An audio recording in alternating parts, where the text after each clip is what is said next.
과거의 폭풍우를 피해 승복을 입은 해병대 출신 여자와 그녀의 옛 연인이었던 조직 보스가 운명처럼 재회하여 서로의 지옥을 구원하고 마침내 새로운 희망을 함께 찾아가는 이야기입니다. 영상 시청 이전에 구독과 좋아요 부탁드리겠습니다. 저희에게 큰 힘이 됩니다. 충청남도 서산 속세의 길이 끝나고 하늘과 바다가 맞닿은 해안 절벽 위에 낙조암이 위태롭게 서 있었다. 이름처럼 이곳의 시간은 서해의 붉은 해가 수평선 아래로 잠기는 순간에 모든 의미를 두는 듯 했다. 겨울 바다는 회색빛으로 낮게 울었고 짠내를 머금은 바람은 마르지 않는 눈물처럼 암자 주위를 맴돌았다. 그 풍경의 중심에 지연 스님이 있었다. 송명하진서. 해병 대사령부에서도 전설로 통했던 이름. 그러나 지난 10년간 스스로를 포함한 그 누구도 그 이름을 입에 올리지 않았다. 새벽 4시. 어둠과 바다가 서로를 구분하지 못하는 그 시간에 그녀의 하루는 시작되었다. 그녀는 익숙하게 밖으로 나와 절벽 끝에 세워진 낡은 해수관음상 앞에 섰다. 그리고는 바다를 향해 108배를 올렸다. 그녀의 절은 보통의 수행자들과는 달랐다. 부드러운 곡선이 아니라 절도 있는 직선의 움직임이었다. 엎드릴 때의 등은 굽지 않고 꼿꼿했으며 일어설 때의 다리는 조금의 흔들림도 없었다. 마치 전투를 앞두고 몸을 풀거나 혹은 지독한 자기 형벌을 가하는 의식처럼 보였다. 그녀의 몸에 깊이 새겨진 지울 수 없는 해병의 흔적이었다. 한 번 해병은 영원한 해병이라는 그들의 구호는 군복을 벗고 승복을 입어도 소용없는 주술과도 같았다. 108배를 마친 그녀는 법당 마루에 앉아 동쪽이 아닌 서쪽 하늘을 바라보았다. 해가 뜨는 곳이 아니라 해가 지는 곳. 그녀의 기도는 언제나 그곳을 향했다. 잃어버린 것들, 저 차가운 바다에 수장시킨 모든 것들을 향한 끝나지 않는 참회. 매일같이 밀려왔다 부서지는 파도 소리는 그녀에게 위안이자 동시에 가장 잔인한 고문이었다. 그날 오후 암자의 고요를 깨트리며 낯선 소음이 들려왔다. 가파른 비포장길을 힘겹게 기어 올라오는 여러 대의 엔진 소리. 잠시 후 번쩍이는 검은 세단 여러 대가 좁은 마당을 가득 채웠다. 문이 열리고 부산 사투리를 쓰는 험악한 인상의 사내들이 내렸다. 그들은 값비싼 양복에 어울리지 않는 불편한 걸음으로 주위를 둘러보며 소란을 피웠다. 아따, 여가 맞나? 내비는 열악하는데 완전 끄트머리네. 행님, 저기 저 스님 아입니까? 여자네. 그들의 시선이 마당 한가운데서 빗자루질을 멈춘 채 자신들을 바라보는 지연에게 향했다. 우두머리로 보이는 남자가 그녀에게 다가왔다. 스님요, 우리가 이 근방 땅을 싹 다 샀소. 근데 딱 요 알박기 맨키로 남은 기 이 절간이라에. 우리 회장님이 였다가 대한민국 최고의 리조트를 지을 낀데 좋게 말할 때 파이소. 돈은 두둑하게 챙기드릴 테이. 지연은 아무 말 없이 그를 바라볼 뿐이었다. 그 침묵은 무시와는 다른 종류의 것이었다. 그것은 적의 의도와 전력을 파악하는 훈련된 군인의 고요한 관찰이었다. 그녀의 반응 없는 태도에 남자의 얼굴이 일그러졌다. 그는 옆에 있던 부하에게 눈짓했다. 부하 하나가 음흉하게 웃으며 법당 앞 해수관음상으로 다가갔다. 그는 입에 물고 있던 담배를 꺼내 자비로운 관음상의 입술에 지져 끄려고 했다. 부처님도 돈은 좋아할 기라에 안 그렇습니까? 남자의 손끝에서 담뱃불이 붉게 빛나며 관음상에 닿으려는 바로 그 순간이었다. 지금까지 돌부처처럼 서 있던 지연의 온몸에서 기류가 바뀌었다. 평온함은 증발하고 그 자리에 서리빨 같은 살기가 피어올랐다. 그녀는 더 이상 비구니가 아니었다. 적의 도발에 응답하는 해병이었다. 네 이놈. 나직하지만 뼛속까지 울리는 호통과 함께 지연의 몸이 움직였다. 그녀는 빗자루를 던지며 땅을 박차고 나아갔다. 그녀의 움직임은 유려하지 않았다. 폭발적이고 직선적이었다. 그녀는 관음상을 모독하려던 남자의 턱을 손바닥으로 후려쳤다. 짝 하는 살 터지는 소리와 함께 남자의 몸이 종이장처럼 날아가 기둥에 처박혔다. 뭐 먹고 이 미친 XE. 당황한 다른 조직원들이 연장을 꺼내들며 그녀에게 달려들었다. 지연은 피하지 않았다. 오히려 그들을 향해 정면으로 파고들었다. 그녀의 맨손은 그 어떤 무기보다 위협적이었다. 한 명의 팔꿈치 관절을 무릎으로 찍어 부수고 달려드는 다른 한 명의 명치를 팔꿈치로 정확하게 가격했다. 그녀의 모든 공격은 급소를 향했고 자비가 없었다. 해병대 특수수색대에서 익혔던 실전 격투술, 무적도였다. 순식간에 대여섯 명이 비명을 지르며 나뒹굴었다. 지연은 피 묻은 자신의 손을 내려다보았다. 그리고는 남은 조직원들을 향해 지옥의 악귀 같은 눈으로 소리쳤다. 여기가 어딘 줄 알고 내 놈들이 발을 들여. 당장 꺼지지 않으면 내 놈들 모두 이 앞바다에 수장시켜주마. 그녀의 기세에 눌린 조직원들은 겁에 질려 서로를 부축하며 허둥지둥 차를 향해 도망쳤다. 잠시 후 차들은 왔을 때보다 훨씬 더 황급하게 비명을 지르며 산길을 내려갔다. 암자에는 다시 침묵이 찾아왔다. 그러나 파도 소리에 섞여 지연 자신의 거친 숨소리가 들려왔다. 그녀는 바닥에 떨어진 핏방울과 조금 전까지 살기로 번뜩이던 자신의 손을 번갈아 내려다보았다. 10년간 불경을 외고 목탁을 두드리던 바로 그 손이었다. 악과 깡으로 버티던 해병의 혼은 승복 아래에서 조금도 죽지 않고 살아있었다. 서해의 낙조가 그날따라 유난히 핏빛으로 번져가고 있었다. 조직원들이 남기고 간 흔적은 어지러웠다. 지연은 부서진 기물을 치우고 바닥의 핏자국을 물로 씻어냈다. 몸을 움직이는 동안 30년 전의 기억이 불청객처럼 그녀의 머릿속을 헤집어 놓았다. 25 해병대 여군 최초로 수색대대 팀장을 맡았던 하진서 중위. 그녀의 인생에 파도처럼 밀려왔던 한 남자. 이강혁. 그와의 첫 만남은 휴가차 들렀던 고향 부산에서였다. 훈련으로 지친 몸을 이끌고 찾아간 자갈치 시장의 한 횟집. 혼자 소주잔을 기울이는 그녀에게 옆자리에서 호탕하게 웃으며 말을 걸어온 남자가 바로 그였다. 자신을 수산물 유통업을 한다고 소개한 그는 바다 사나이 특유의 거친 매력과 사업가다운 세련미를 동시에 지니고 있었다. 아가씨, 혼자 무구이 맛이 있나? 이리 와서 같이 한잔 합시다. 그렇게 시작된 인연이었다. 하진서는 처음으로 자신의 모든 것을 내려놓고 한 남자에게 빠져들었다.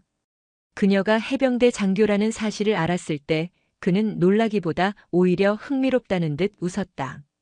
어쩐지 눈빛이 보통이 아니라 했다. 네, 여태껏 당신 같은 여자는 처음 보여. 그는 그녀의 강인함을 두려워하지 않았고 오히려 존중했다. 삭막한 군대에서 남자들과 똑같이, 아니 그 이상으로 강해야만 했던 그녀에게 그의 그런 모습은 난생 처음 느껴보는 따뜻함이었다. 짧은 휴가 동안 그들은 부산의 밤바다를 함께 걷고 포장마차에서 술잔을 기울이며 미래를 이야기했다. 그녀는 그와의 미래를 꿈꿨다. 군복을 벗는 날이 오면 이 남자의 옆에서 평범한 여자로 살고 싶다고 생각했다. 그러나 그 꿈은 한 장의 보고서로 산산조각 났다. 부대로 복귀한 어느 날 그녀는 국군정보사령부에서 내려온 지역별 조직범죄 동향 자료를 검토하게 되었다. 그리고 그 자료에서 익숙한 이름을 발견했다. 이강혁 30세. 부산 신흥폭력조직 북항파 핵심 간부. 심장이 얼어붙는 것 같았다. 그녀는 믿을 수 없어서 확인을 위해 무작정 다시 휴가를 내어 부산으로 향했다. 그에게는 말하지 않았다. 약속도 잡지 않았다. 그녀는 그의 회사가 있다는 부산항 부두 근처를 며칠간 배회했다. 그리고 마침내 목격했다. 어두운 밤 컨테이너가 산처럼 쌓인 부두에 후미진 곳. 이강혁이 부하들을 이끌고 다른 무리의 남자들을 포위하고 있었다. 그는 낮게 무언가를 지시했다. 그러자 그의 부하들이 쇠 파이프와 회칼을 들고 상대에게 달려들었다. 칠흑 같은 어둠 속에서 비명과 뼈 부러지는 소리가 울려 퍼졌다. 이강혁은 그 모든 것을 팔짱을 낀 채 무표정하게 지켜보고 있었다. 그녀와 함께 바다를 보며 웃던 그 다정한 남자는 어디에도 없었다. 그곳에는 피비린내 나는 항구의 법칙을 집행하는 냉혹한 지배자만이 서 있었다. 그의 시선이 잠시 그녀가 숨어있는 어둠 쪽을 향했다. 눈이 마주쳤다고 생각한 순간 하진서는 심장이 멎는 듯 했다. 그녀는 그 자리에서 돌아서서 미친 듯이 달렸다. 배신감보다 더 큰 것은 자기 자신에 대한 혐오였다. 사람을 알아보는 눈 하나 없었던 자신의 어리석음. 그녀는 그 길로 부산을 떠났고 그의 번호를 지웠고 그와의 모든 기억을 마음속 가장 깊은 곳에 봉인했다. 그리고 다시는 사랑이라는 감정을 믿지 않게 되었다. 지연은 긴 회상에서 깨어났다. 바닥을 다 닦은 걸레를 빨던 그녀의 손이 멈춰 있었다. 그때였다. 아까보다 훨씬 더 중후하고 안정적인 엔진 소리가 들려왔다. 어제의 그들이 아니었다. 고개를 들자 암자 마당으로 단 한 대의 검은색 세단이 조용히 들어와 멈춰섰다. 뒷문이 열리고 한 남자가 내렸다. 30년의 세월이 흘러머리는 희끗했고 눈가에는 깊은 주름이 자리 잡았지만 꼿꼿한 자세와 상대를 압도하는 특유의 분위기는 변하지 않았다. 그는 천천히 주변을 둘러보다가 잿빛 승복 차림으로 서 있는 지연을 발견했다. 그의 발걸음이 그녀를 향해 다가왔다. 한 걸음 한 걸음. 그가 가까워질수록 파도 소리가 점점 더 크게 들리는 듯 했다. 마침내 그가 그녀의 앞에 멈춰섰다. 그의 눈동자가 심하게 흔들리고 있었다. 충격과 불신 그리고 세월의 먼지 아래 묻혀있던 오래된 감정의 편린데 한참의 침묵 끝에 그의 입에서 잠긴 목소리가 흘러나왔다. 그녀가 스스로에게서 지워버렸던 과거의 이름과 계급이었다. 하진서 중위님.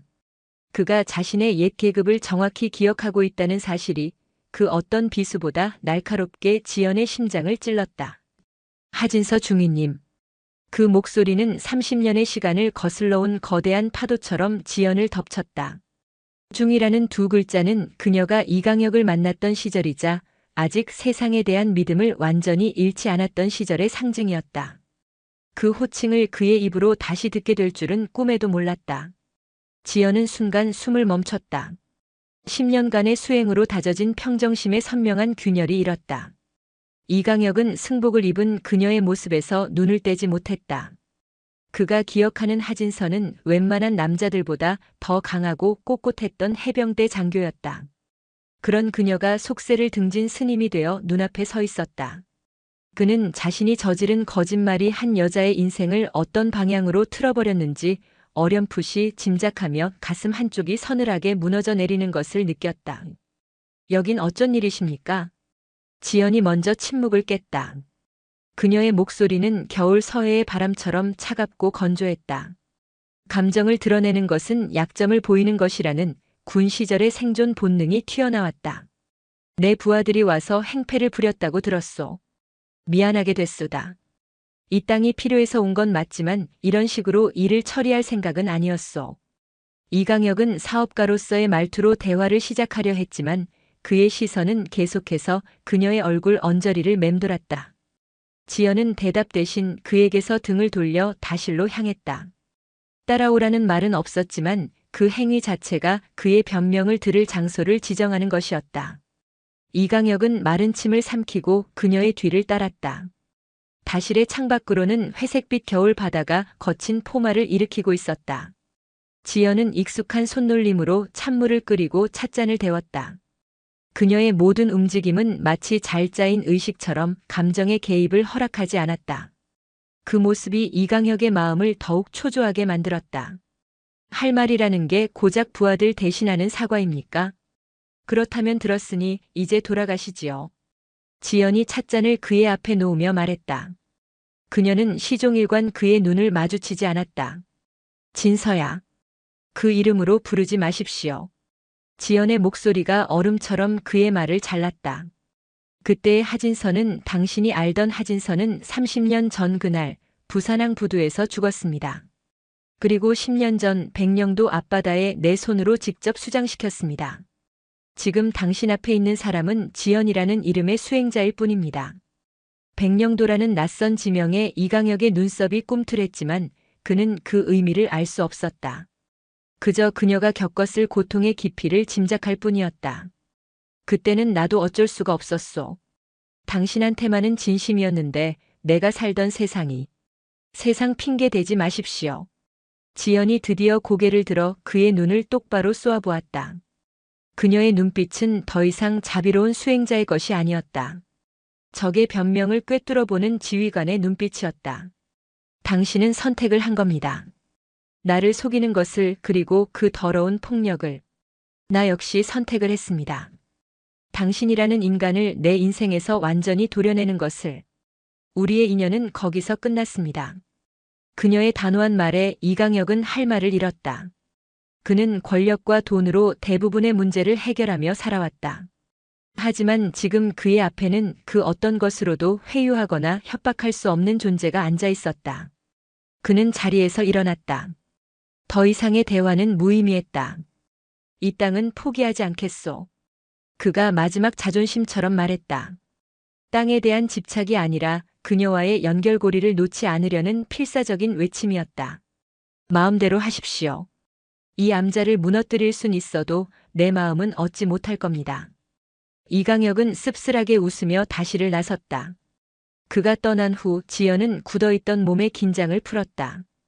그녀는 창가로 다가가 거친 파도가 몰아치는 바다를 오랫동안 바라보았다.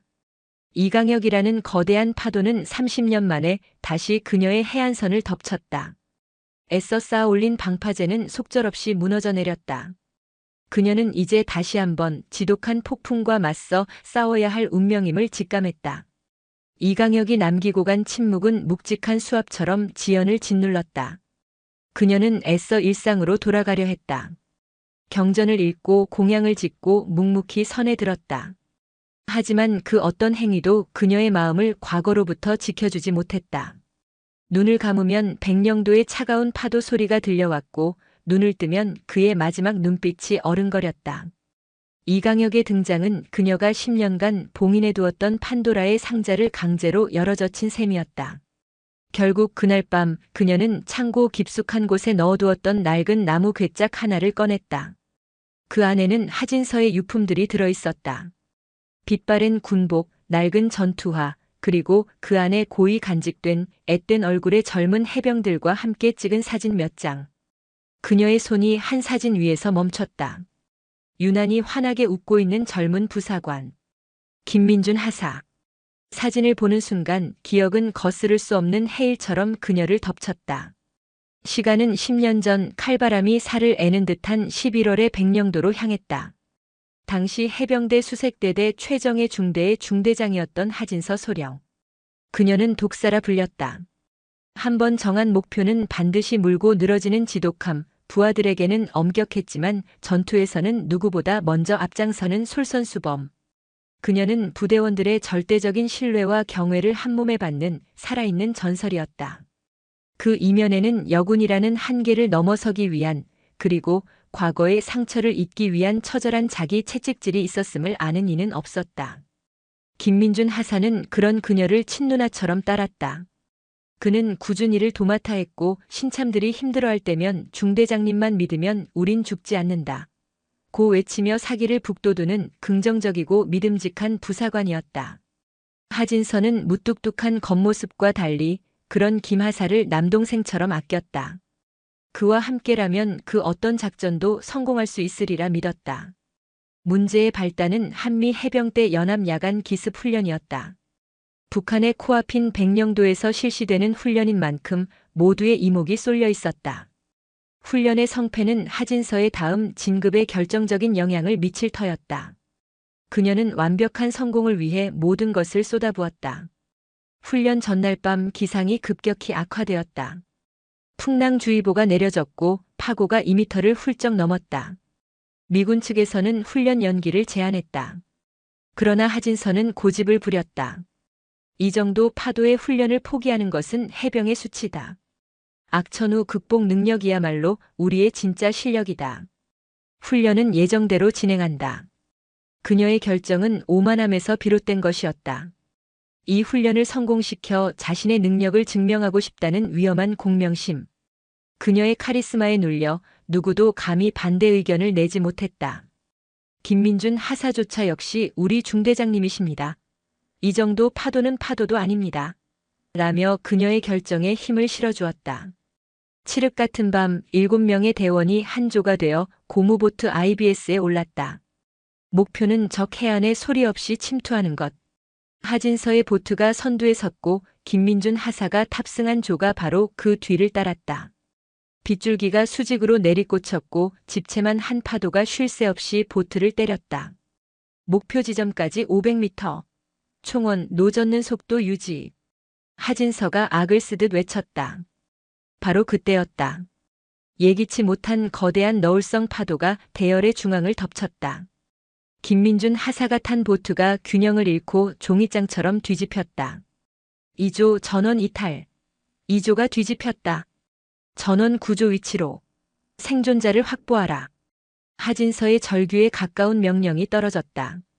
칠흑 같은 어둠과 거친 파도 속에서 구조 작업은 지옥과도 같았다. 여기저기서 살려달라는 대원들의 비명이 들려왔다. 하진서는 직접 바다에 뛰어들어 대원들을 끌어올렸다. 그때 그녀의 눈에 들어왔다. 김민준 하사였다. 그는 구명조끼를 붙잡고 허우적거리면서도 겁에 질려 패닉에 빠진 신참 대원을 필사적으로 붙잡고 있었다. 민준아, 이쪽이다.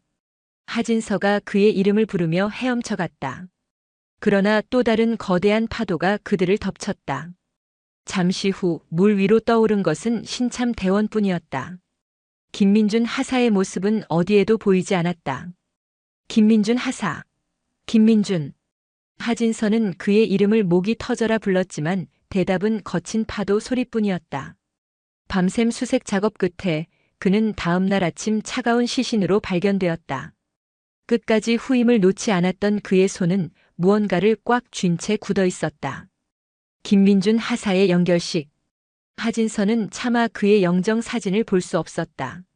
내 아들 살려내. 라며 오열하는 그의 어머니 앞에서 그녀는 죄인처럼 고개를 떨구었다. 그녀의 어깨에 달린 소령 계급장은 수천 근의 쇳덩이처럼 그녀를 짓눌렀다. 내가 그를 죽였다. 그날 이후 그 생각은 단 한순간도 그녀의 뇌리를 떠나지 않았다. 그녀는 연결식이 끝나자마자 저녁 지원서를 냈다. 귀신 잡는 해병의 전설은 그렇게 모든 것을 버리고 스스로를 벌하기 위해 파도 소리가 들리는 가장 외딴 곳 낙조암으로 들어왔다. 승복은 구원을 위한 옷이 아니었다. 그것은 그녀가 평생 입어야 할 수의였다. 다시 현재. 낡은 사진을 손에 쥔 지연의 어깨가 가늘게 떨리고 있었다. 창밖에서 들려오는 파도 소리가 그날 밤의 비명처럼 그녀의 귓전을 때렸다. 이강혁이라는 과거의 파도와 김민준이라는 죄책감의 파도. 그녀는 거대한 두 개의 파도 사이에 갇힌 길 잃은 조각배에 불과했다. 이강혁은 부산으로 돌아왔다. 해운대 마린시티 가장 높은 층에 위치한 그의 펜트하우스에서는 광안대교의 화려한 야경이 한눈에 들어왔다. 그가 피와 야망으로 이룩한 성공의 정점. 그러나 그 어떤 불빛도 그의 마음을 밝혀주지 못했다. 그의 머릿속은 온통 지연 아니 하진서의 마지막 말로 가득 차 있었다. 당신이 알던 하진서는 10년 전 백령도 앞바다에 내 손으로 직접 수장시켰습니다. 백령도. 그는 그곳에서 그녀에게 무슨 일이 있었는지 알 수 없었다. 하지만 그녀의 눈에서 보았던 깊은 절망과 고통은 그가 평생 외면해왔던 자신의 상처를 정면으로 찌르고 있었다. 그는 최고급 가죽 소파에 몸을 묻고 값비싼 싱글 몰트 위스키를 따랐다. 술을 마셔도 취하지 않았다. 오히려 정신은 더 또렷해졌고 과거의 기억은 더욱 선명해졌다. 그는 서재로 들어가 금고 깊숙한 곳에 보관해 두었던 낡은 앨범 하나를 꺼냈다. 그 속에는 그의 진짜 과거, 그가 보스가 되기 이전의 모습이 담겨 있었다. 그리고 그 앨범 마지막 장에 빛바랜 사진 한 장이 끼워져 있었다. 재개발로 사라지기 전에 낡은 동네 골목에서 앳된 얼굴의 소년과 함께 찍은 사진. 성우였다. 이강혁의 죄는 그 소년의 죽음에서 비롯되었다. 그가 조직의 중간 보스였던 시절. 지금은 마천루가 들어선 당시 부산의 한 낙후된 재개발 지역. 그는 그곳에서 태어나고 자랐다. 성우는 그런 그의 동네 후배였다. 가난하고 배운 것 없었지만 의리 하나는 진짜였던 아이. 성우는 주먹 하나로 동네를 벗어나 성공 가도를 달리는 이강혁을 친형처럼 우상처럼 따랐다. 행님, 저도 행님처럼 큰 인물이 될 깁니다. 이강혁은 그런 성우가 싫지 않았다. 이 더러운 세계에 끌어들이고 싶지는 않았지만 자신을 순수하게 동경하는 그 눈빛을 외면할 수도 없었다. 그는 성우를 자신의 밑에 두고 잔심부름을 시키며 곁에 두었다. 비극은 재개발 이권을 둘러싼 다른 조직과의 다툼에서 시작되었다. 상대 조직은 악랄하기로 소문난 자들이었다. 그들은 철거를 방해하기 위해 주민들을 선동하고 용역들을 풀어 폭력을 일삼았다. 이강혁은 그들의 길을 꺾기 위해 본보기를 보여주기로 결심했다. 그는 성우를 포함한 가장 어리고 혈기왕성한 조직원들을 불렀다. 내일 철거 현장에 가서 저쪽 놈들 길을 확 죽이고 온나. 대신 절대 큰 싸움 만들지 말고 겁만 주고 빠지는 기다. 알겠나? 그는 알고 있었다. 겁만 주라는 말은 허울뿐이라는 것을. 그들을 보내는 것은 불 속에 기름을 붓는 격이라는 것을. 하지만 어린애들을 앞세워야 일은 커지지 않고 상대에게는 비겁하다는 이미지를 심어줄 수 있다는 비정한 계산을 했다. 그의 야망이 동생처럼 아끼던 아이에 대한 걱정을 이겨버린 순간이었다. 성우는 영웅이라도 된 것처럼 기뻐했다. 행님, 믿어주셔서 감사합니다. 제가 확실하게 처리하고 오겠습니다. 다음 날 철거 현장은 아수라장이 되었다. 성우와 아이들은 예상보다 훨씬 더 용감하게 싸웠다. 그러나 경험 없는 그들은 노련한 용역 깡패들의 상대가 되지 못했다. 난투극의 와중 상대 조직원이 휘두른 강목이 성우의 뒤통수를 그대로 가격했다. 성우는 비명 한 번 지르지 못하고 그 자리에 쓰러졌다. 이강혁은 멀리서 그 광경을 모두 지켜보고 있었다. 싸움은 결국 그들의 승리로 끝났지만 성우는 다시 일어나지 못했다. 그는 성우의 장례식장에서 눈물 한 방울 흘리지 않았다. 그는 조직의 간부였다. 그는 슬픔에 잠긴 성우의 가족에게 두둑한 돈 봉투를 쥐어주는 것으로 자신의 책임을 다했다고 스스로를 속였다. 그러나 그날 이후 그는 변했다. 죄책감을 잊기 위해 더욱 악랄해졌고 더 높은 곳을 향해 비정하게 돌진했다. 그는 마침내 부산 최고의 보스가 되었지만 밤마다 피를 흘리며 자신을 원망스럽게 바라보는 성우의 악몽에 시달려야 했다. 이강혁은 위스키 잔을 단숨에 비웠다. 하진서, 그리고 성우. 한 사람은 자신의 거짓말 때문에, 다른 한 사람은 자신의 야망 때문에 인생이 망가졌다. 그는 비로소 깨달았다. 하진서가 그토록 자신을 경멸했던 이유를. 그녀의 눈에 비친 자신은 한낱 거짓말쟁이 조폭이 아니라 소중한 것을 제 손으로 파괴해버린 괴물이었던 것이다. 그는 자신과 그녀가 서로의 죄를 비추는 거울과도 같다고 생각했다. 그는 그녀를 만나야만 했다. 단순히 땅을 빼앗기 위해서가 아니었다. 30년 전의 잘못을 사죄하기 위해서도 아니었다. 자신과 같은 지옥에 살고 있는 그녀를 이해하고 또 그녀를 통해 자신을 이해받고 싶었다. 그것만이 이 지독한 악몽에서 벗어날 유일한 길처럼 느껴졌다. 그는 자리에서 일어나 비서를 불렀다.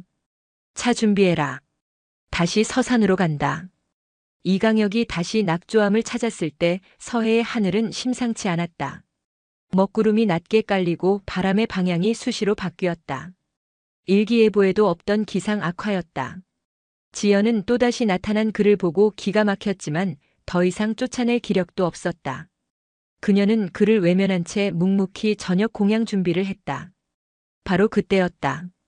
하늘이 찢어질 듯한 굉음과 함께 바다가 분노한 짐승처럼 울부짖기 시작했다. 거대한 파도가 절벽을 집어삼킬 듯 덮쳤고 암자가 통째로 흔들릴 정도의 강풍이 몰아쳤다. 겨울 바다의 폭풍이었다. 길이 끊겼을 겁니다. 지연이 창밖을 보며 나직이 말했다. 암자로 통하는 유일한 흙길은 이미 성난 파도에 의해 유실되었을 터였다. 두 사람은 꼼짝없이 폭풍이 몰아치는 외딴 암자에 함께 갇히게 된 것이다. 전기가 끊기고 낡은 암자는 칠흑 같은 어둠에 잠겼다. 지연은 익숙하게 호롱불과 촛불을 켰다. 흔들리는 촛불 아래 두 사람의 얼굴에 깊은 그림자가 드리워졌다. 창밖에서는 세상의 종말이라도 온 듯 바람과 파도가 미친 듯이 울부짖었다. 그 원초적인 공포 앞에서 두 사람을 가로막고 있던 30년의 세월과 감정의 벽이 조금씩 허물어지기 시작했다. 그날 밤 그들은 아무 말도 하지 않았다. 그저 타오르는 촛불과 창문을 때리는 빗줄기와 모든 것을 부숴버릴 듯한 파도 소리를 들을 뿐이었다. 이튿날까지 폭풍은 계속되었다. 먹을 것이라곤 지연이 저장해둔 약간의 곡식과 마른 나물이 전부였다. 두 사람은 함께 장작을 패고 빗물을 받아 식수를 만들었다. 생존이라는 원초적인 행위 속에서 그들은 스님과 조직 보스가 아닌 그저 재난 앞에 놓인 두 명의 인간일 뿐이었다. 폭풍이 절정에 달했던 둘째 날 밤. 더 이상 견딜 수 없었던 것은 이강혁이었다. 그는 흔들리는 촛불을 바라보며 마침내 입을 열었다. 내한테 동생 같은 놈이 하나 있었소. 그는 마치 고해성사를 하듯 성우의 이야기를 꺼냈다. 자신을 우상처럼 따르던 아이, 자신의 욕심 때문에 그 아이를 어떻게 죽음으로 내몰았는지, 그리고 20년간 그 죄책감에서 단 하루도 자유롭지 못했는지. 그의 목소리는 거친 파도 소리에 묻혀 간간이 끊겼지만 그 안에 담긴 고통의 무게는 고스란히 지연에게 전해졌다. 지연은 조용히 그의 이야기를 듣고 있었다. 그녀는 더 이상 그를 비난하거나 경멸하지 않았다. 그의 이야기 속에서 백령도의 차가운 바다와 김민준 하사의 마지막 모습을 떠올리고 있었기 때문이다. 공명심, 잘못된 판단, 그리고 평생을 짊어질 죄. 이강혁의 죄는 그녀 자신의 죄와 너무나도 닮아 있었다. 이강혁의 고백이 끝났을 때 지연이 떨리는 목소리로 입을 열었다. 저에게도 그런 아우가 있었습니다. 그녀는 김민준 하사의 이야기를 시작했다. 자신을 친누나처럼 따르던 믿음직한 부사관. 자신의 오만한 판단이 그를 어떻게 죽음으로 몰고 갔는지. 그리고 그 죄책감 때문에 군복을 벗고 이곳으로 도망쳐 왔는지. 그녀의 고백은 눈물이 되어 흘러내렸다. 10년간 단 한 번도 누구에게도 털어놓지 못했던 뼛속까지 사무치는 고통이었다. 그 순간 두 사람을 가로막던 모든 것이 사라졌다. 그들은 서로의 눈에서 같은 지옥을 보았다. 이강혁은 말없이 다가가 통곡하는 그녀의 등을 투박한 손으로 쓸어주었다. 위로하는 법조차 서툰 그였지만 그 손길은 세상 그 어떤 위로보다 따뜻했다. 그녀는 그의 품에 기댄 채 어린아이처럼 한참을 울었다. 폭풍우는 밤새도록 그들의 죄를 꾸짖듯 울부짖었다. 그러나 작은 암자 안 서로의 상처를 껴안은 두 사람의 마음속에는 역설적이게도 아주 오랜만에 폭풍이 먹고 있었다. 날이 밝아올 무렵 기적처럼 폭풍이 잦아들었다. 지연의 눈물도 그쳐 있었다. 이강혁은 잿더미가 된 촌농을 바라보며 마치 자신에게 다짐하듯 나직이 말했다. 이 지긋지긋한 깡패짓 인자 진짜로 끝내고 싶다. 그의 말은 더 이상 공허한 약속이 아니었다. 자신의 죄를 유일하게 이해해주는 한 여자 앞에서 하는 그의 영혼을 건 맹세였다. 폭풍이 지나간 바다는 언제 그랬냐는 듯 잔잔해졌지만 그 흔적은 낙조암 곳곳에 상처처럼 남아있었다. 부서진 담벼락, 뽑혀나간 소나무, 그리고 소금기에 절어버린 텃밭. 그러나 암자 안 두 사람의 마음에는 오히려 폭풍이 휩쓸고 간 뒤에 고요함이 자리 잡고 있었다. 밤새 서로의 가장 깊은 죄를 고백하고 공유한 그들은 더 이상 서로에게 스님과 조직 보스가 아니었다. 같은 지옥을 겪고 서로의 상처를 알아본 유일한 동지였다.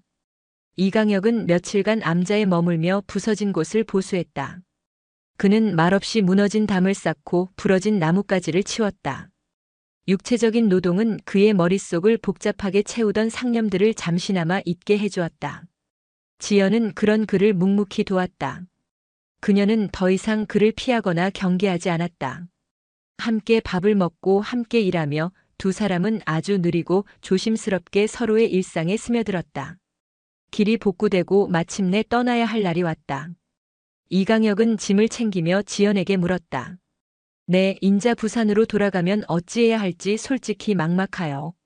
그의 목소리에는 평생을 지배자로 살아온 남자의 것이라고는 믿기 힘든 무력감이 묻어 있었다. 그는 조직을 해체하고 싶었지만 수백 명의 조직원과 그들의 생계, 그리고 얽히고 설킨 이권 관계들은 그가 혼자 감당하기에는 너무나 거대한 괴물이었다. 그때 지연이 그의 앞에 작은 지도를 펼쳤다. 부산항 일대가 그려진 지도 위에는 그녀가 며칠간 밤을 새워 분석한 태영파의 세력 분포, 자금 흐름, 그리고 핵심 인물들의 관계도가 붉은 펜으로 꼼꼼하게 표시되어 있었다. 마치 군사작전 지도와도 같았다. 이 싸움은 힘으로만 해서는 안 됩니다.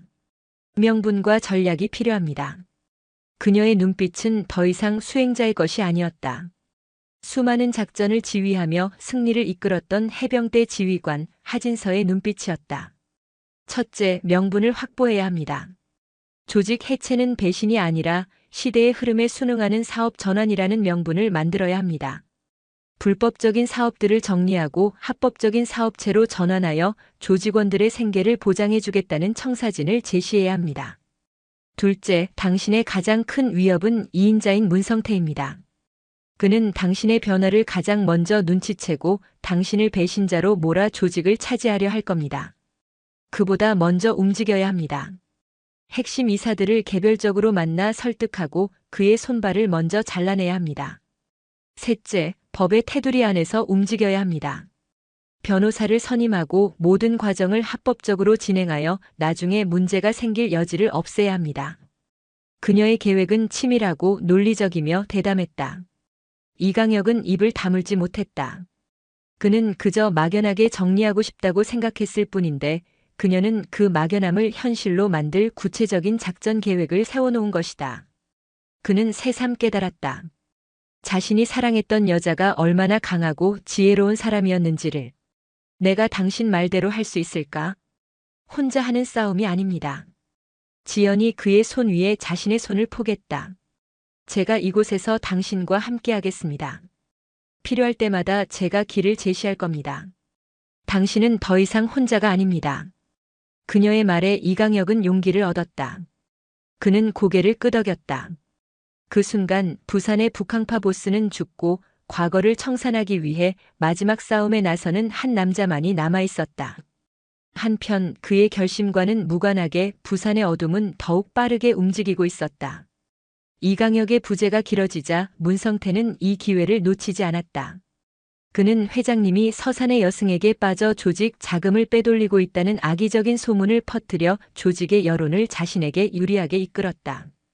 충성심이 강한 몇몇 원로들을 제외한 대부분의 이사들과 행동대장들은 변화를 두려워하고 현재의 이권을 지키기 위해 문성태의 편에 섰다. 문성태는 마침내 때가 왔다고 판단했다. 그는 이강혁이 더 이상 손쓸 수 없도록 모든 문제의 근원을 제거하기로 결심했다. 그에게 충성하는 최정예 행동대원 수십 명을 비밀리에 소집했다. 목표는 서산 낙조암. 배신자 이강혁과 그를 홀린 여우 같은 년 둘 다 깨끗하게 처리하고 온다. 모든 건 그 둘의 치정 싸움으로 위장하는 기다. 그러면 이 북한파는 이제 우리 세상이 되는 기라. 차가운 달빛 아래 문성태의 탐욕은 검은 폭풍이 되어 서해를 향해 움직이기 시작했다. 그는 알지 못했다. 자신이 향하는 곳에 있는 것이 여린 비군이 한 명이 아니라 귀신 잡는 해병의 전설 그 자체라는 사실을. 이강혁이 부산으로 떠나기로 한 날 새벽. 지연은 잠에서 깨어 불길한 기운을 느꼈다. 파도는 잔잔했지만 공기는 폭풍 전야처럼 무겁게 가라앉아 있었다. 그녀의 군인 시절 감각이 위험을 경고하고 있었다. 그녀는 조용히 일어나 이강혁의 방문을 두드렸다. 오늘 떠나지 마십시오. 느낌이 좋지 않습니다. 그녀의 말에 이강혁 역시 긴장했다. 그는 그녀의 판단력을 신뢰했다. 바로 그때였다. 암자 아래쪽에서 여러 대의 차량이 조용히 불을 끈 채 다가오는 것이 보였다. 정상적인 방문객이 아니었다. 매복과 기습. 어둠 속에서 평생을 살아온 그들이 가장 잘 아는 방식이었다. 올 것이 왔군. 이강혁이 나직이 은졸였다. 그의 눈에 분노와 슬픔이 동시에 스쳤다. 몇 명이나 됩니까? 지연이 물었다. 그녀의 목소리는 침착했다. 내 직속 행동대 놈들이라면 30은 좋게 넘을 거요. 승산 없는 싸움입니다. 일단 피해야 합니다. 아니. 이강혁이 고개를 저었다. 이젠 피하지 않겠소. 여기서 끝을 봐야지. 당신은 뒷산으로 피하시오. 이건 내 싸움이요. 아니요. 지연 역시 그의 말을 잘랐다. 이젠 당신 혼자의 싸움이 아니라고 말씀드렸습니다. 그녀는 더 이상 주저하지 않았다. 그녀는 자신의 방으로 들어가 괴짝 깊숙이 넣어두었던 검은색 수련복으로 갈아입었다. 승복을 벗는 순간 그녀는 10년간의 지연을 벗고 완전한 하진서로 돌아왔다. 그녀의 손에는 묵직한 등산용 스틱 2개가 들려 있었다.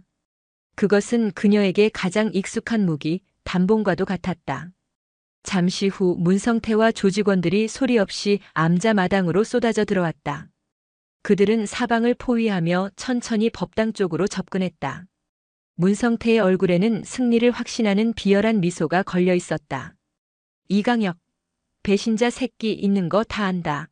곱게 기어나와라. 그의 외침에 답한 것은 이강혁이 아니었다.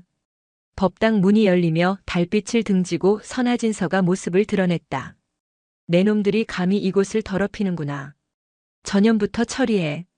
문성태의 명령에 조직원들이 함성을 지르며 그녀에게 달려들었다. 바로 그 순간 법당 옆 어둠 속에서 이강혁이 뛰쳐나왔다. 그는 손에 든 강목으로 선두에 선 조직원의 머리를 후려쳤다. 내 놈들의 상대는 나다. 낙조암 마당에서의 혈투가 시작되었다. 수적으로는 절대적인 열세. 그러나 두 사람은 절망하지 않았다. 이강혁은 분노한 사자처럼 싸웠다. 한때 형제라 불렀던 이들을 향해 주먹을 내지르는 그의 마음은 찢어질 듯 아팠지만 망설임은 없었다. 이것은 과거의 자신을 죽이는 의식이었다. 하진서는 그의 곁에서 또 다른 폭풍이 되었다. 그녀는 화려하게 싸우지 않았다. 그녀의 모든 움직임은 오직 생존과 제압을 위한 것이었다. 등산용 스틱을 이용해 상대의 관절과 급소를 정확하게 가격했고 빈틈을 보이면 지체 없이 파고들어 상대를 무력화시켰다. 그녀는 싸우면서 동시에 전장을 읽고 있었다. 왼쪽, 새놈. 뒤로 빠지십시오. 제가 맡겠습니다. 두 사람은 단 한 번도 호흡을 맞춰본 적 없었지만 마치 평생을 함께 싸워온 전우처럼 서로의 등을 완벽하게 지켜주었다. 시간이 흐를수록 전세는 그들에게 불리해졌다. 두 사람은 지쳐갔고 온몸은 상처투성이가 되었다. 문성태는 초조해졌다. 고작 두 명에게 자신의 정예부대가 이렇게 고전할 줄은 몰랐던 것이다. 빙 둘러싸. 한꺼번에 족쳐. 포위망이 좁혀오던 절체절명의 순간. 하진서는 이강혁에게 소리쳤다. 법당으로. 두 사람은 마지막 힘을 다해 법당으로 몸을 피했다. 조직원들이 문을 부수고 들어오려는 순간 하진서는 법당 중앙에 가장 큰 대들보를 받치고 있던 지지대 하나를 걷어찼다. 낡은 암자는 그녀의 발길질 한 번에 균형을 잃고 굉음과 함께 무너져 내리기 시작했다. 미쳤어. 이강혁이 소리쳤지만 하진서는 그의 손을 잡고 법당 뒤쪽의 작은 샘문으로 그를 이끌었다. 그녀가 10년간 매일 드나들던 그녀만이 아는 비밀 통로였다.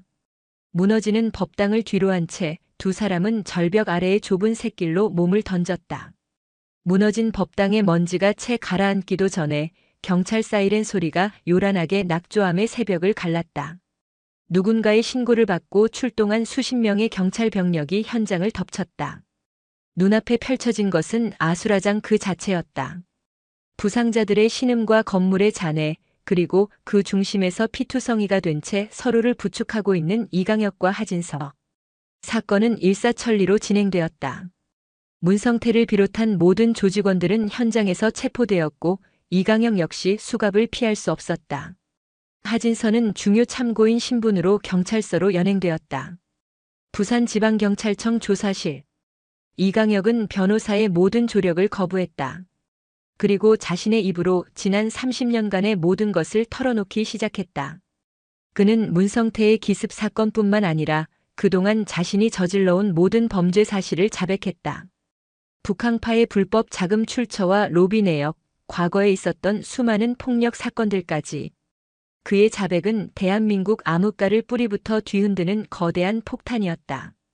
그는 스스로 괴물이 되었던 자신의 과거를 자신의 손으로 직접 심판대에 올린 것이다.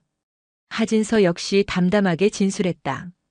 그녀는 자신의 행위가 정당방위였음을 주장할 수 있었지만 일부 폭력 행사에 대한 책임을 회피하지 않았다. 그녀는 이강혁이 과거를 청산하려 했으며 그 과정에서 일어난 비극임을 명확히 증언했다. 그녀의 진술은 사건의 본질을 꿰뚫고 있었고 조사관들은 그녀의 논리정연함과 위험 앞에서 혀를 내둘렀다. 언론은 연일 전직 해병대 여승과 조폭 보스의 혈투라는 자극적인 기사를 쏟아냈다. 세상은 그들을 향해 손가락질했지만 두 사람은 더 이상 세상의 시선에 흔들리지 않았다. 재판 결과 이강혁은 중형을 선고받았다. 모든 죄를 자백하고 수사에 협조한 점이 참작되었지만 그의 죄는 결코 가볍지 않았다. 그는 판결을 담담하게 받아들였다. 그것이 자신이 치러야 할 온당한 죗값임을 알고 있었다. 하진서는 집행유예를 선고받고 풀려났다. 모든 것이 끝난 후 하진서는 폐허가 된 낙조암으로 돌아왔다. 그녀는 더 이상 이곳에 머물 수 없음을 알았다. 이곳은 너무 많은 것을 잃고 너무 많은 피를 흘린 장소였다. 그녀는 조용히 짐을 챙겨 정처 없는 길을 떠났다. 몇 년의 시간이 흘렀다. 모범수로 감형을 받아 출소한 이강혁의 앞에 하진서가 다시 나타났다. 그녀는 예전보다 조금 더 머리가 길어 있었고 얼굴에는 평온한 미소가 감돌았다. 오래 기다리셨습니다. 아니, 당신을 다시 만날 수 있다는 생각에 그 시간은 조금도 길지 않았소. 두 사람은 교도소 문을 나서며 처음으로 미래를 이야기했다. 제가 지낼 곳을 하나 봐두었습니다. 하진서가 말했다. 바다도 높은 산도 없는 곳입니다. 그저 작은 들꽃들이 지천으로 피어있는 조용한 시골 마을입니다. 그녀는 그곳에서 자신들처럼 과거의 상처로 고통받는 사람들을 위한 작은 쉼터를 만들고 싶다고 말했다. 군인, 경찰, 소방관 혹은 어두운 과거에서 벗어나고 싶은 사람들. 그들의 이야기를 들어주고 함께 울어주고 새로운 시작을 도울 수 있는 그런 공간. 이강혁의 눈에 눈물이 고였다. 내 같은 죄인이 그런 좋은 일을 함께해도 되겠소? 당신만큼 그들의 아픔을 잘 이해할 수 있는 사람도 없을 겁니다. 잿더미 위에서 폐허 속에서 마침내 새로운 희망의 꽃이 하나가 싹을 틔우고 있었다. 시간은 다시 흘러 이강혁이 출소한 지 1년이 지났다. 그들은 약속대로 전라북도 완주의 한적한 시골 마을에 자리를 잡았다. 나지막한 언덕 위 오래된 한옥을 개조하여 만든 그들의 새로운 보금자리에는 들꽃 상담소라는 작은 팻말이 걸렸다. 하진서는 더 이상 승복을 입지 않았다. 그녀는 단정한 평상복 차림의 상담가 하진서로 살았다. 그녀의 상담소에는 소문을 듣고 찾아온 상처 입은 영혼들의 발길이 조심스럽게 이어졌다. 전쟁터의 악몽에 시달리는 노병, 성폭력의 상처를 안고 살아가는 여성, 세상의 편견에 지친 성소수자까지. 그녀는 그들의 이야기를 자신의 이야기처럼 들어주었고 그들의 고통에 깊이 공감해 주었다. 그녀 자신이 가장 큰 상처를 겪어본 치유자였기 때문이다. 이강혁은 센터의 든든한 살림꾼이 되었다. 그는 텃밭을 가꾸어 신선한 채소를 길렀고 찾아오는 이들에게 따뜻한 차를 내어주었다. 그리고 주말마다 보호관찰소의 청소년들을 데려와 함께 밭을 일구고 땀을 흘렸다. 그는 아이들에게 자신의 과거를 부끄럼 없이 이야기했다. 주먹이 세상의 전부인 줄 알았던 어리석음, 한순간의 잘못된 선택이 얼마나 끔찍한 결과를 낳는지. 그의 진심 어린 이야기에 아이들은 조금씩 마음을 열고 변화하기 시작했다.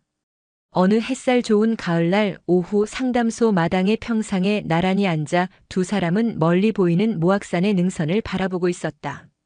어제는 백령도에서 함께 근무했던 후배 하나가 다녀갔습니다. 하진서가 조용히 말했다. 그날 사고 이후로 바다를 보지 못하고 살았다고 하더군요. 어제 이곳에서 처음으로 편안하게 잠이 들었다고 했습니다.